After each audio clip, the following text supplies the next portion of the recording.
সকল ঘটনায় যদি রাজনৈতিক হস্তক্ষেপ হয়, তাহলে সরকারের পক্ষে কাজ করা খুব মুশকিল।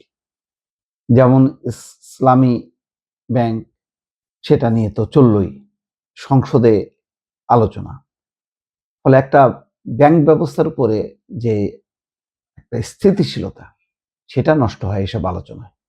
আবার দেখেন আদ্দিন হাসপাতাল, এটাও একটা বিশ্বাসের ব্যাপার যে আমি কোন হাসপাতালে গেলে আমার ভালো চিকিৎসা হবে বা গরিবের হাসপাতাল কোনটা। গরিবের হাসপাতাল হিসেবে আদ্দিন হসপিটাল। কিন্তু গরিবের হাসপাতাল বলে সেখানকার চিকিৎসা ব্যবস্থা, পরিবেশ, নিরাপত্তা যা তা হবে, ৬ নবজাতক শিশুর মৃত্যু হবে, এটাও প্রত্যাশিত না। সুতরাং শাস্তি পাইতে হবে। স্বাস্থ্য মন্ত্রণালয় বা স্বাস্থ্য অধিদপ্তরের কাজ হচ্ছে মনিটরিং করা। যারা সেই নিয়ম নীতি লঙ্ঘন করবে, তাদের লাইসেন্স বাতিল, জরিমানা, এগুলি ধারাবাহিক কার্যক্রম, এটা অব্যাহত রাখতে হবে। এখানে দেখা যাচ্ছে জামাতের আমির শফিকুর রহমানও বলছেন যে আদ্দিন হাসপাতালের লাইসেন্স বাতিলের সিদ্ধান্ত মোটেও ঠিক না।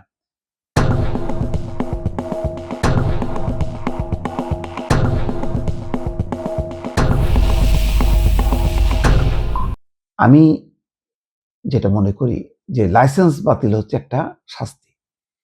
হাসপাতালটা বন্ধ করাটা আমি তার বিপক্ষে আমি।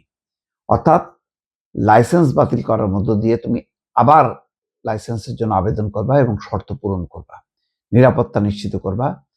সেই হাসপাতালের চিকিৎসা স্বাস্থ্যসম্মত কিনা, নিরাপত্তা নিশ্চিত কিনা, সেটার আবার দায়িত্ব হচ্ছে স্বাস্থ্য অধিদপ্তরের।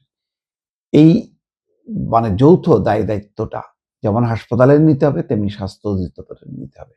কিন্তু কোনো ক্লিনিক, হাসপাতাল যেটা সাধারণ রোগীদের একটা আস্থার জায়গা, বিশ্বাসের জায়গা এবং সত্যিকার অর্থে প্রয়োজন বলেই তো এই এত হাসপাতাল, এত ক্লিনিকের ছড়াছড়ি। সুতরাং লাইসেন্স পাওয়া এটা অধিকার, আবার লাইসেন্স বাতিল করাও এটা মানে নিয়ন্ত্রণকারী কর্তৃপক্ষেরও অধিকার। তো যেমন ধরেন আমি একটা টেলিভিশনের লাইসেন্স পাইলাম বা ব্যবসার লাইসেন্স পেলাম, কিন্তু সেখানে যদি ত্রুটি বিচ্যুতি হয় তখন সেটা বাতিল হবে। আমি এখন অনিয়ম করব, সেটাও বহাল থাকবে, আর যে নিয়মের মধ্যে থাকবে, তাহলে নিয়ম আর অনিয়মের মধ্যে পার্থক্যটা কোথায়? এখানে আমার ধারণা যে এখানে এটা রাজনৈতিক দলের কোনো বিষয় না। হাসপাতাল কর্তৃপক্ষের বিষয়। কিন্তু যেহেতু মানুষের একটা স্বাস্থ্য চিকিৎসা স্বার্থ জড়িত, সুতরাং রাজনৈতিক দলগুলো কথা বলতে পারে। তাহলে বলতে হবে যে এই তাহলে কি করা উচিত? যেমন শফিকুর রহমান তার ফেসবুক পোস্টে লিখছেন যে নবজাতক শিশুদের মৃত্যু হলে সবাই গভীর সমবেদনা, দুঃখ প্রকাশ করছে। এই ঘটনা বেদনাদায়ক। এই ঘটনাকে কেন্দ্র করে সরকার হাসপাতালটির লাইসেন্স বাতিল করেছে, এটা মোটেও ঠিক সিদ্ধান্ত হয়নি। তদন্তের মাধ্যমে কোনো অবহেলা, ত্রুটি বা অপরাধ চিহ্নিত হলে তার বিরুদ্ধে আইনানুগ ব্যবস্থা নেওয়ার বিধান আছে। তা না করে হাসপাতালটি গরিবের হাসপাতাল নামে পরিচিত এবং মানসম্মত সেবার মাধ্যমে জনগণের আস্থার প্রতিষ্ঠানে পরিণত হয়েছিল, তার লাইসেন্স বাতিল করে দেওয়া হলো। শেষ পর্যন্ত এর ক্ষতি জনগণের হলো না। এই বক্তব্যটাও সঠিক না। সঠিক না এই কারণে, ব্যবস্থা তো ওইটাই যে তুমি লাইসেন্সটা নিছো হাসপাতাল মানসম্মতভাবে, স্বাস্থ্যসম্মতভাবে পরিচালনা করবা, কিন্তু তুমি তো সেটা করো নাই বলেই তোমার লাইসেন্স বাতিল হয়েছে। এখন তুমি লাইসেন্সের যে শর্ত, সেই শর্ত পূরণ করো, তারপর লাইসেন্স নাও, সমস্যা নেই। তো ওইটাই সরকারের ওই শাস্তিও দিতে হবে, আবার এটার সংশোধনও করতে হবে, দুই কাজটাই করতে হবে। তো সুতরাং এখানে যেভাবে বলা হলো, তাতে মনে হচ্ছে যে ৬ নবজাতকের যে মৃত্যু, এটা কোনো ব্যাপারই না।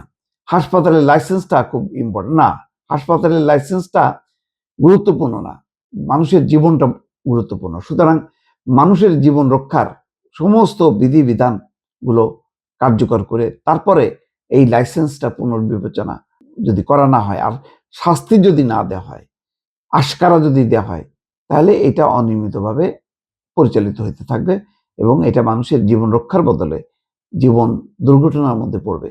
সেই ঘটনাটা তো প্রমাণ হয়েছে। আমি মনে করি যে সরকারের লাইসেন্স বাতিল করে একটা সিদ্ধান্ত সঠিক। আবার যেটা করতে হবে যে হাসপাতাল কর্তৃপক্ষ যেই কারণে বাতিল করা হয়েছে সেই ত্রুটি বিচ্যুতি মেরামত করে সরকারের কাছে নিশ্চিত করতে হবে যে হ্যাঁ, এখন এই মানে আমরা সমস্ত মেজার নিয়েছি, ব্যবস্থা নিয়েছি, সরকার আসুক, দেখুক, দেখে তারপরে লাইসেন্সটা আবার আমাদেরকে পুনর্বহাল করুক। এইটা যদি না হয়, শুধু বিরোধিতা করাটা আমার মনে হয় যে বিরোধী দলের কাজ হইতে পারে না।